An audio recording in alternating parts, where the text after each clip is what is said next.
ইয়ে করে আছিস, ছেড়ে দিন হঠাৎ এইখান থেকে হালকা হাঁটা উঠবে তো,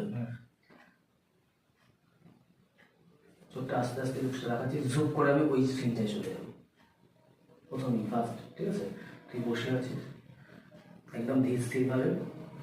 ঠিক আছে, এই জিনিসটা আমার দিকে এরকম থাকবে। হ্যাঁ এরকম থাকবে। হ্যাঁ ঠিক আছে, ওই দেখ দেখ ও নিয়ে খুলে ফেলেছি ছবিটা, সত্যজিৎ রায়। এরকম ঠিক আছে। হ্যাঁ ওটা তো, তাহলে তো আমার মুখ দেখা যাবে। হ্যাঁ সব দেখা যাবে। একটু ডাউন করলি, করে রেখে দে।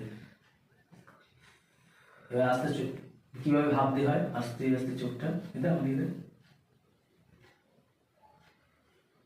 ফিরে ভাবছিস, চুপচাপ ভাবছিস। তারপরে যে ব্যাক করলি আদর ওখানে আর টান মারলি, এবার তুমি মারছিস। ঠিক আছে।